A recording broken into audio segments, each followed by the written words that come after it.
This video is Triads for guitar.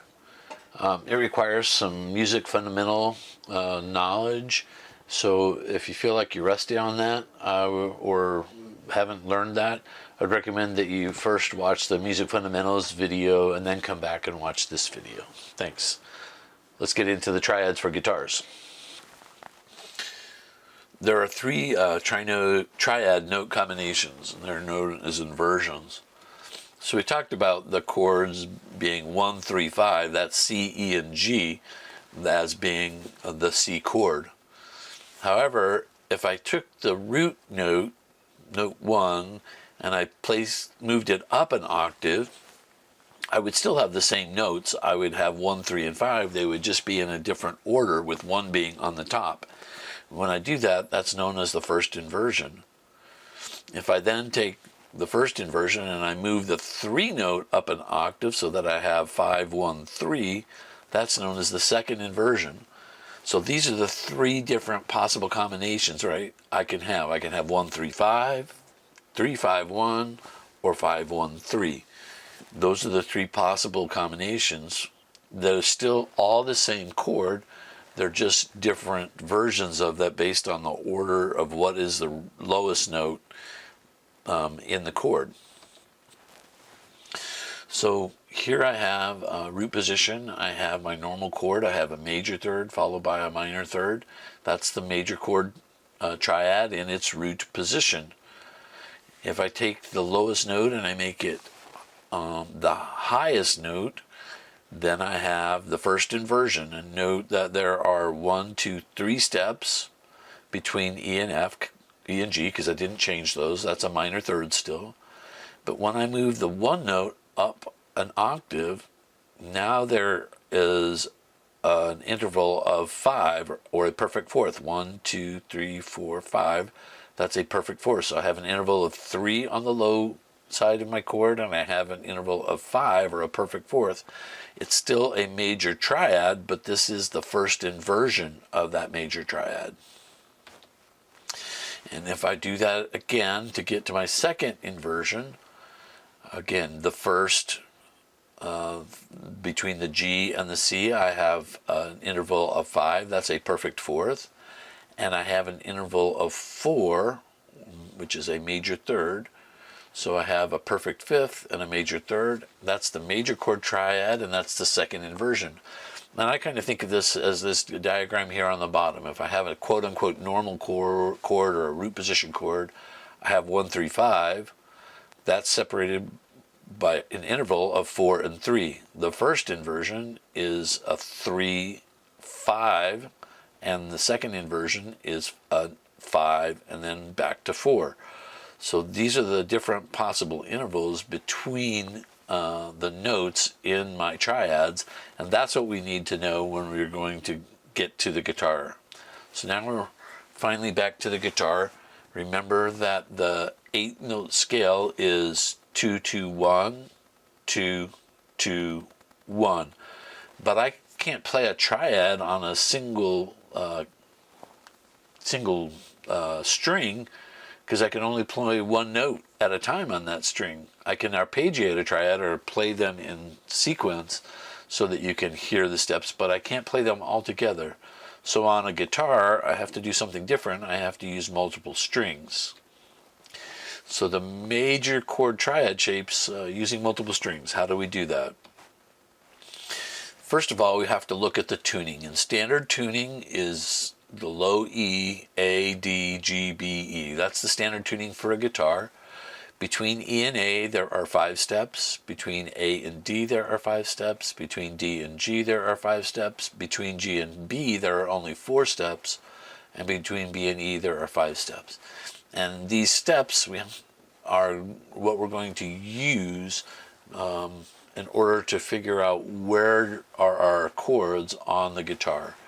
So remember that the root position in our 1, 3, 5 chord, between 1 and 3 there are 4 steps, and between 3 and 5 there are 3 steps. So on the guitar we start with our root note, and we place our finger on the root note wherever that is. In this case, this would be F, F sharp, G, G sharp, A. So this would be an A chord because this on the 5th fret would be the A chord. Moving over to the next string, that's a interval of 5 steps. But we need an interval of 4 steps, so we have to back up 1 to get to 4 steps. We flat by 1, so that's 4 steps. 5 minus 1 is 4. So we're on the 4th fret and the 5th fret. And that is our 3rd note in our chord. The next interval is 3. So one string down is 5 steps, and then we back up 1, 2 to get to 3.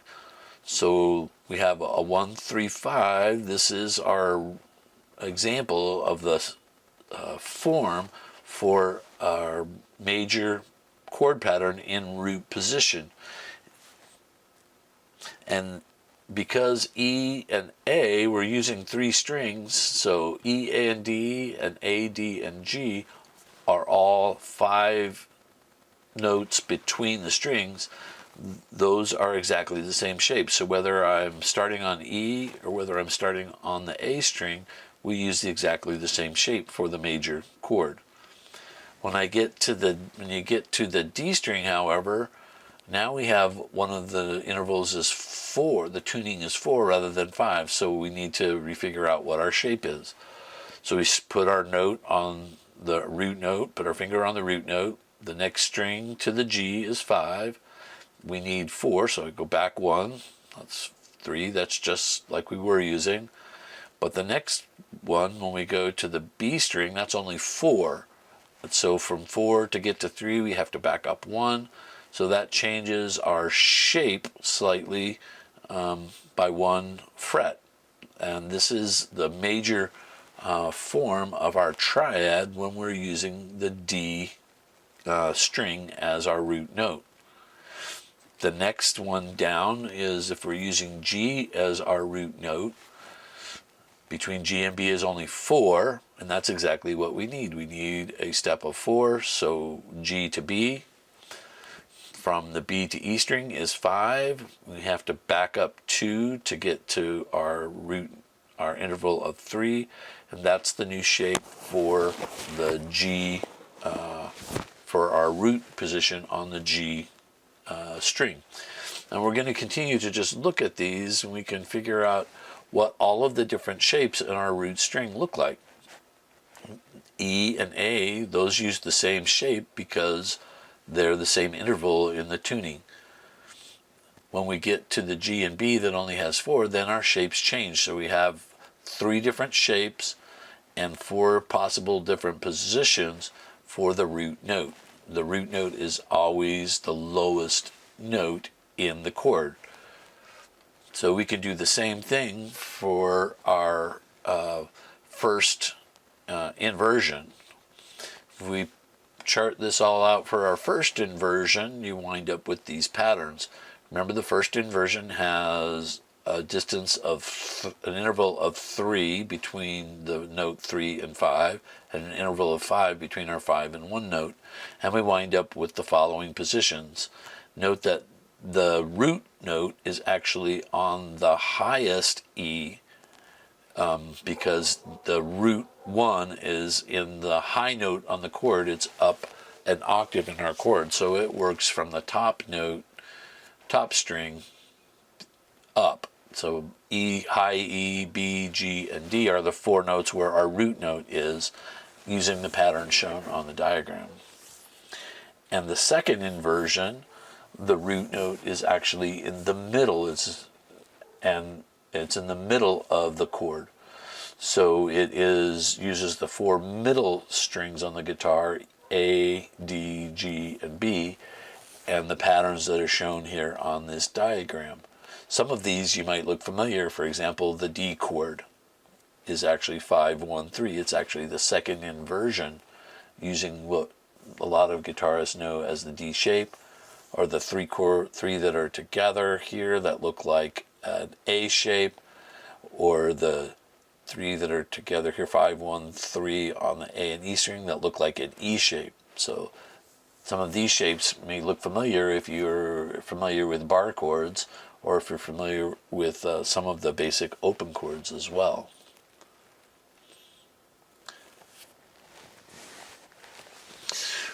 We can combine multiple triad inversion shapes.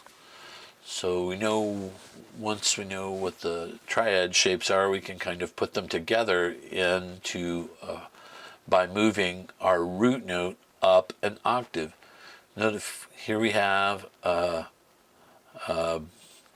1-3-5 shape that is our root shape, and then if we move the 1 up to the G string, up 4 strings, that same root shape, and we have all of the shapes in between. We actually have a root position.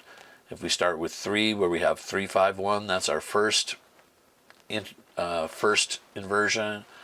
Then we have a 5-1-3, that's our second inversion, and then 1-3-5, which is back to our root position. So I find it interesting that really we can move through our whole progression from root to first to second and back to root in our position in these shapes. And we can look at these also. You can start to find some shapes, if you know bar chords, that they are very similar. We have the G bar chord, we have to move our the one note, the 5 note, up 5 strings to get to 1. And we have a G bar chord, and we also have an A bar chord type shape that we can make out of this grouping. And I thought that this was interesting as I was working through all the different possibilities to see how all of this comes together to make bar chords and any of the other chords that we're making, because they do have to use these notes. If we start with our first inversion, we have something similar where we have the highest E, and if we just move that up 4 strings to our root, we have all of the shapes again. We go from first inversion to second inversion to third, or second inversion, back to our root position, and then back to our first. So you could really think of this as using the first position on the high E string and then moving it up 4 strings to the D string. Again, this is analogous kind of to the G bar chord shape and the A bar chord shape. And finally, if we look at our second inversion, again, we could think of this as using them in the second position, as well as moving the string up 4 strings and using the second position again. Or we could think of it as going from second to the root to the first to the second. And this is similar to the C bar chord shape. C bar chord shape.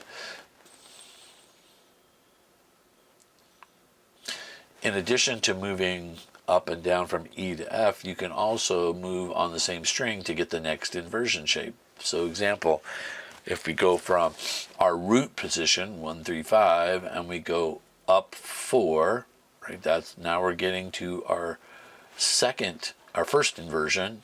So if I move up 4, I get to my first inversion, and if then from the first inversion I move up 3, I get to my second inversion. So I can move between my root, my first inversion, and second inversion, sliding up on the same key, on the same string. And we can do that in all the different shapes. So sliding down on a string and moving to the next inversion, we can play the same chord in multiple ways using the same 3 strings. Here we're shown going from first to second. Again, 5 steps to go from first to second. And if we're going from second to first, we're going down 5 steps and down 4 steps. And I've gone through those pretty quickly, but you can go back and you can look at the PDF that I'll provide that you can download and see how all of these diagrams work out. minor sus2, sus4, 7th, and major 7th triads. So these are just modifications to the major chords that we've just been looking at. If we mark the sus2 minor and sus4, 7th, and minor 7th. So when we want to go from a major chord, the 1-3-5 major chord, to a minor chord, we flat the third, and that's marked with minor. If we double flat the third, then we're going to get a sus2 chord. If we sharp the third, we're going to get a sus4 chord. And so on this diagram, I've shown how that you can, just knowing the major chord shape, you can flat the third or move it up 1 fret or move it up 2 frets to get to a sus2 chord. Modify the third in order to get minor and sus2 and sus4 chords. In order to get a major 7th or a 7th chord, we modify the 5th. So the 5th is increased by 3 steps to get a 7th chord. It's increased by 4 steps to get a major 7th. So these are all, by combining all of these different shapes and modifications of these shapes, we can essentially create almost any of the chords that we will need to play in any music. This is the first inversion, and showing the sus2, minor 2, sus2, minor, and sus4 modifications, as well as the 7th and major 7th modifications. And we can of course, do the same thing with the second inversion, where we're lowering the third by 1 fret or 2 frets, or we're increasing by 3 frets to get the 7th and major 7th.